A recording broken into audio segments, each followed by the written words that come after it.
안녕하세요. 네, 홍성규의 진보TV 주간 뉴스 브리핑 4월 16일자 방송 시작하겠습니다. 오늘은 4월 16일 일요일이기도 하지만 2014년 4월 16일 세월호 참사가 있었던 지 딱 9년째가 되는 해이기도 합니다.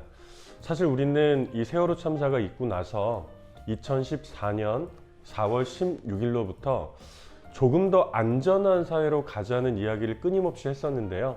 작년에 이태원 참사 때에서 또 봤던 것처럼 우리는 정말 그날로부터 단 하루라도 앞으로 나아가고 있는가라는 고민들을 정말 많이 하지 않을 수가 없습니다. 모두 함께 9년 전의 세월호 참사를 그리고 작년에 있었던 이태원 참사를 잊지 않는 하루 그리고 한 주간이 되었으면 좋겠습니다. 오늘도 5가지 소식 준비했는데요. 먼저 첫 번째 노동 소식 보겠습니다. 매일노동뉴스에 나왔던 소식인데요.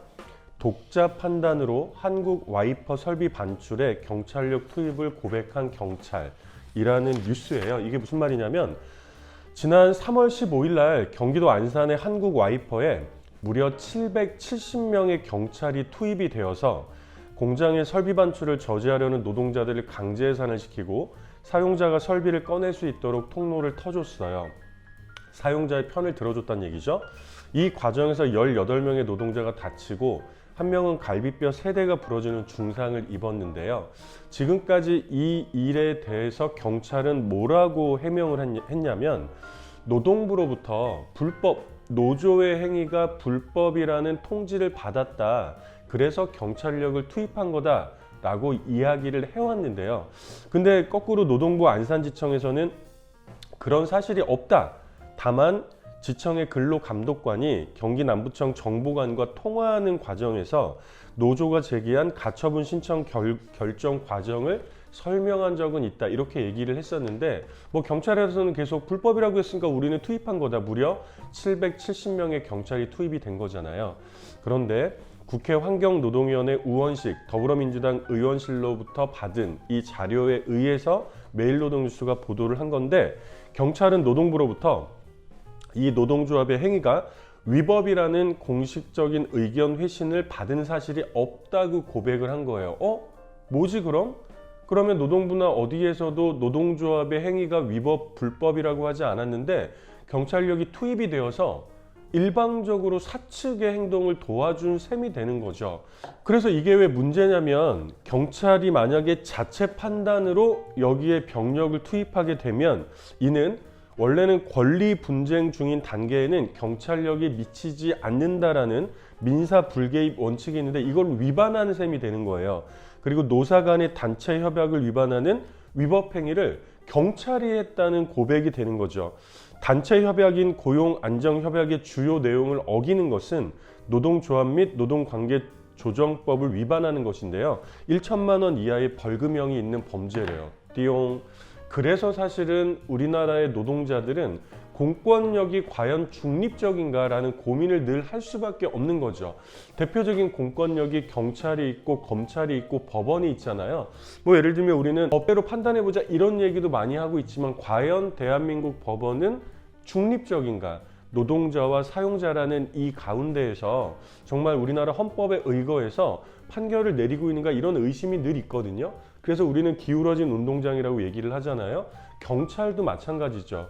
이번에 이 한국 와이퍼 사태 관련해서는 이 대한민국의 공권력이라고 하는 게 얼마나 사용자 편에 치우쳐져 있는지를 그대로 보여주는 것 같아요. 사실 우리는 집회나 시위만 나가더라도 이런 느낌을 수없이 많이 받습니다. 집회나 시위는 헌법에 보장되어 있는 국민의 권리예요. 그러면 경찰이 하는 일은 뭐냐면 집회나 시위는 우리가 하겠다라고 얘기를 하면 여기에 따라서 안전할 수 있도록 집회나 시위를 보장하는 역할을 경찰이 해야 되는데 과연 이 방송을 듣고 계신 수많은 분들께서 농민일 수도 있고 노동자일 수도 있고 일반 시민일 수도 있는데 우리가 다양한 목소리를 내기 위한 집회와 시위의 현장에서 경찰이 우리의 권리를 보호해주고 있구나 라는 생각을 들었던 적은 아마 한 번도 없을걸요. 예를 들면 경찰이 주로 하는 건 집회 해산 그리고 가급적 집회를 안 했으면 좋겠다라는 얘기를 공공연하게 노골적으로 드러내거든요. 이는 사실은 경찰이 중립적인 권력, 공권력이 아님을 스스로 얘기하는 거기도 하고요. 그래서 저는 굉장히 분노스러운 상황이라고 생각을 합니다. 이런 것들이 뜯어 고쳐지지 않으면 사실은 이 기울어진 운동장이 그대로 있는 상황에서 노동자들이 자신의 권리를, 노동자들뿐만이 아니라 사회적 약자들이 자신의 권리를 주장하기가 얼마나 어렵겠어요. 그래서 우리는 법에 기대어라는 표현도 많이 쓰지만 이 법이 중립적이지가 않은 거예요. 공정하고 객관적이지가 않은 거죠. 그래서 저는 굉장히 주목하고 분노스러워야 할 문제, 그리고 이 사건에 대해서 스스로 경찰이 어떻게 이런 판단을 내리고 이 스스로 위법 행위를 하면서까지 병력을 이 노사분규의 장에 현장에 투입하게 되었는지에 대해서 진상이 철저하게 조사가 되고 책임자에 대해서는 철저하게 처벌을 해야 된다고 생각을 합니다.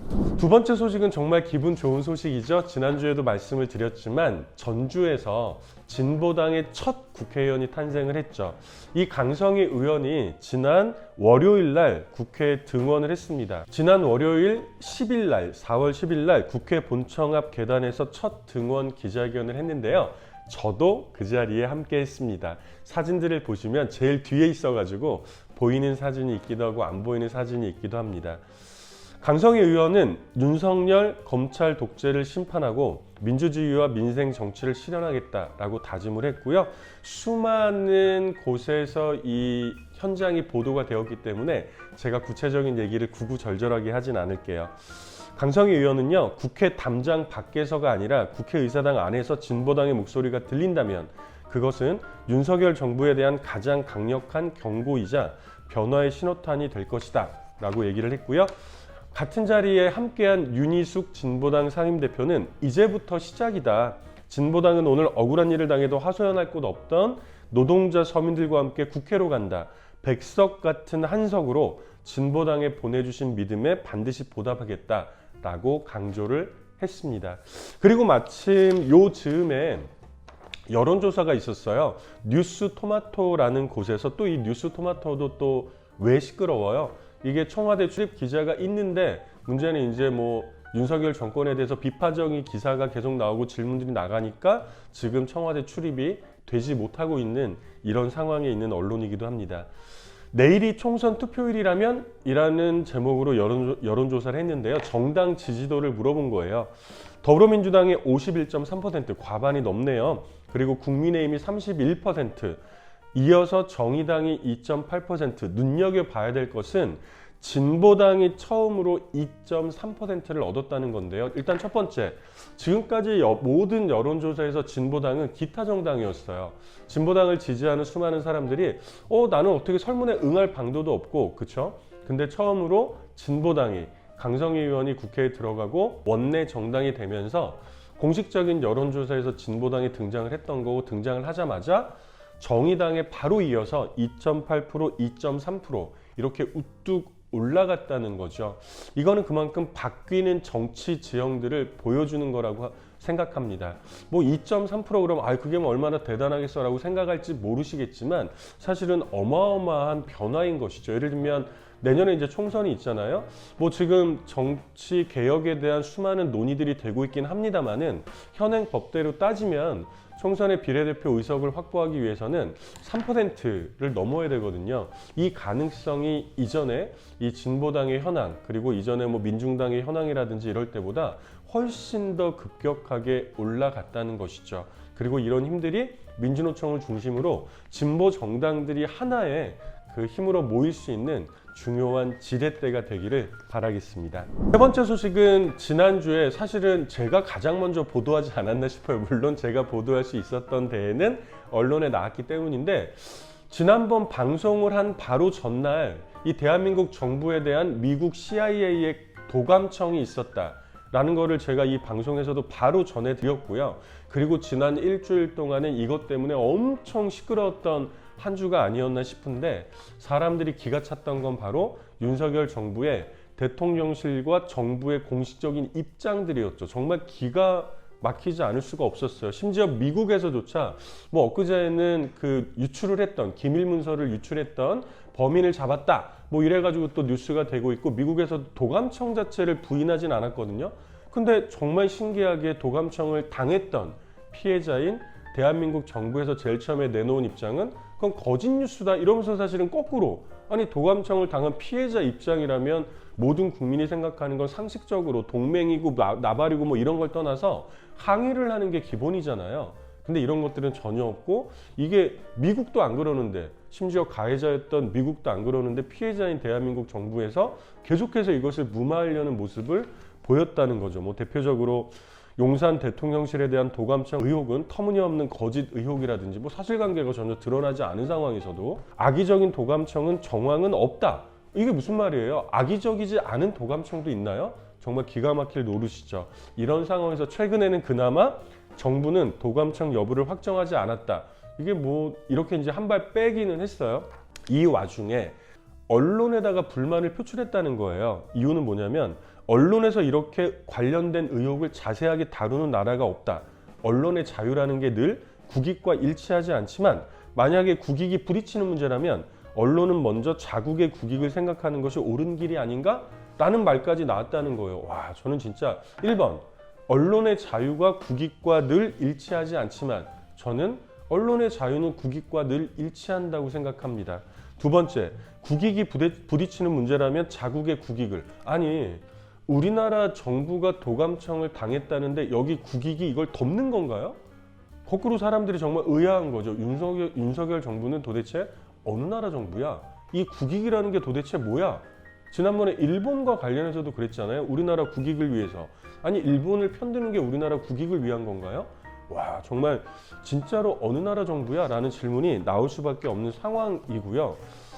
와 그리고 이 와중에 또 조선일보 사설이 또 빵 또 와 대단하네요. 조선일보 사설에서는요 주장이 미국의 감청의 부당함을 따지기보다는 능력을 키우자. 이게 무슨 말이에요? 우리가 도감청을 당할 수밖에 없는 능력이니 도감청을 당하지 않도록 능력을 키우자. 도감청은 늘 있는 거야. 와 이게 진짜 말입니까 방구입니까? 지난 11일자 조선일보 사설에서는 국가 간 정보 전쟁에는 동맹이 없고 앞으로도 그럴 거다. 우리 능력을 키워야 된다. 그러니까 우리가 피해를 입었는데 우리 탓이다. 이렇게 하고 있는 거예요. 미국이 도청을 했다고 해도 문제가 아니다 라는 논리를 펴는 것이죠. 국가 사이의 정보 전쟁에는 우방도 동맹도 없다. 정보 세계의 상식이며 공공연한 비밀이다. 미국만 감청하는 게 아니다.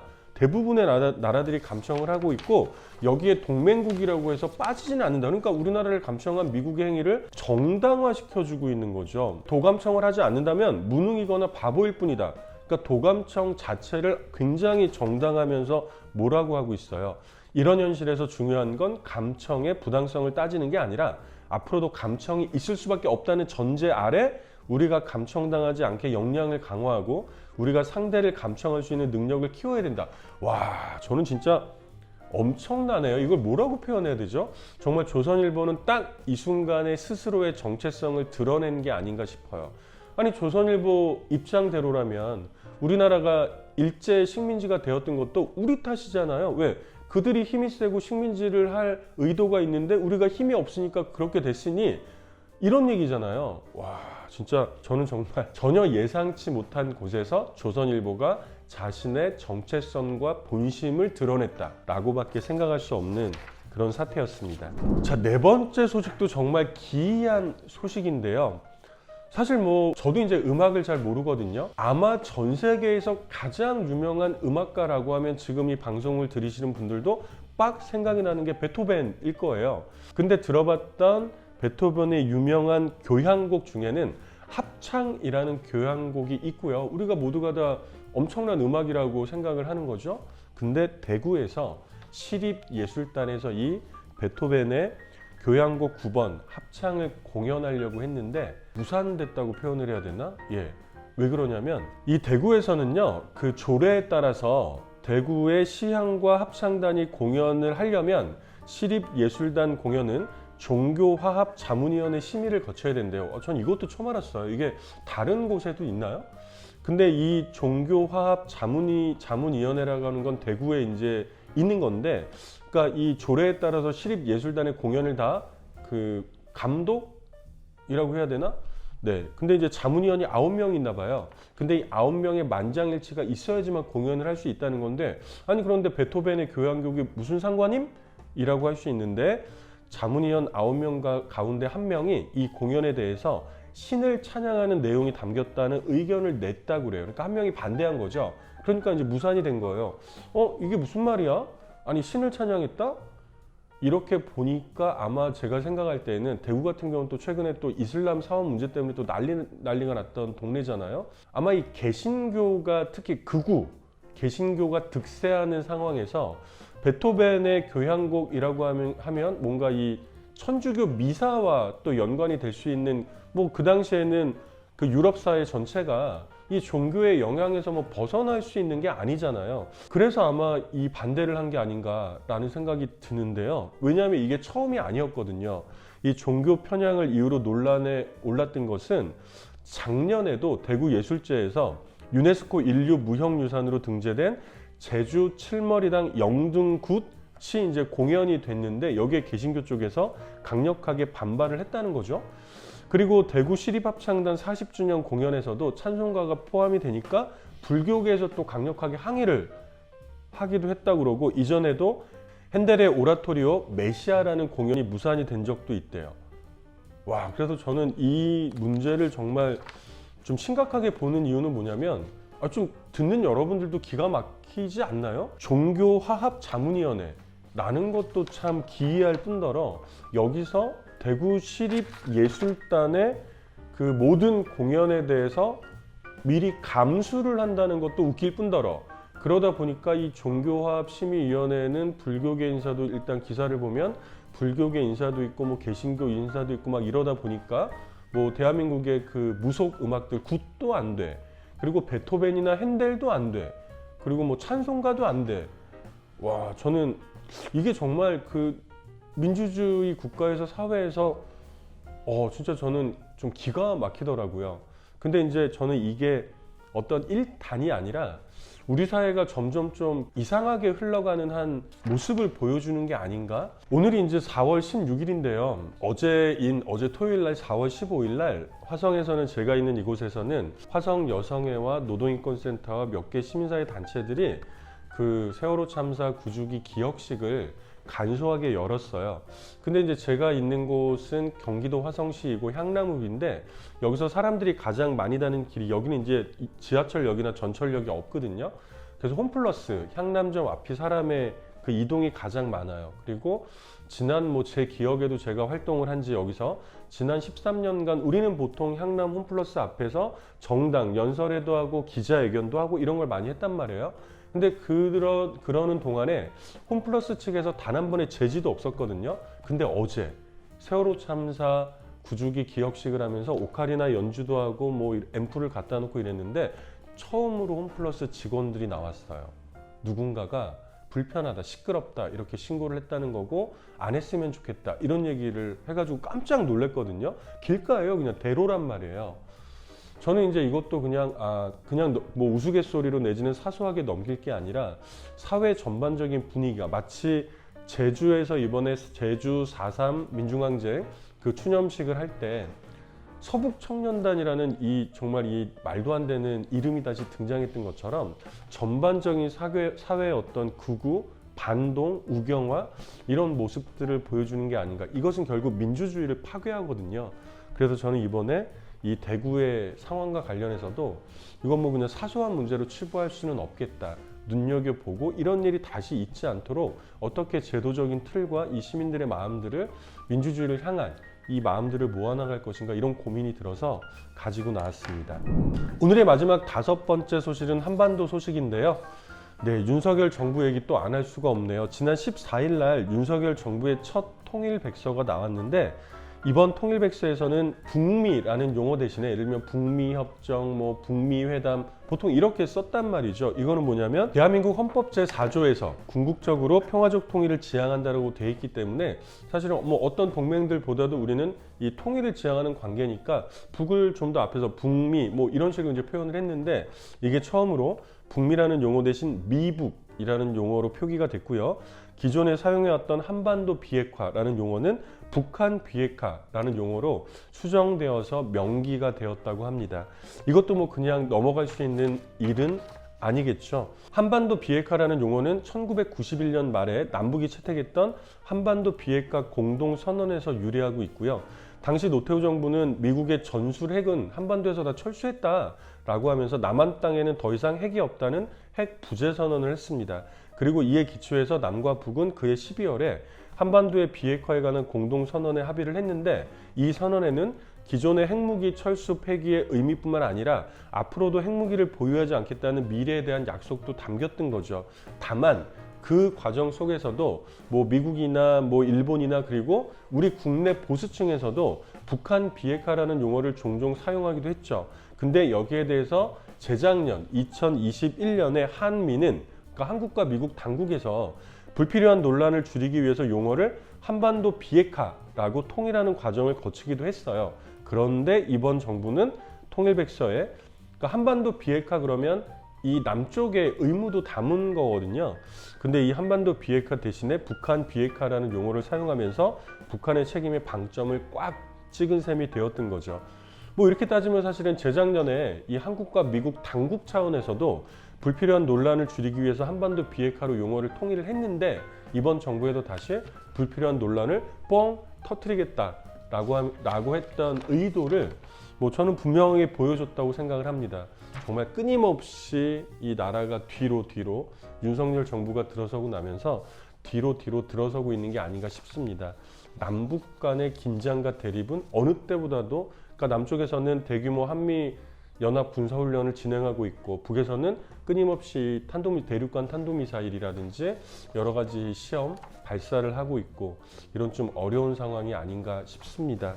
이 평화와 통일, 그리고 공존과 번영, 화해 협력, 교류를 위한 우리 시민들의 요구들, 목소리들이 어느 때보다 더 커져야 되지 않을까 싶은 상황입니다. 오늘도 이렇게 5가지 소식으로 4월 둘째 주 소식 전해드렸습니다. 오늘도 들어주셔서 고맙습니다. 구독, 좋아요, 알림, 그리고 주변에 널리 함께 들어주시기를 부탁드리겠습니다. 좋은 하루 보내세요.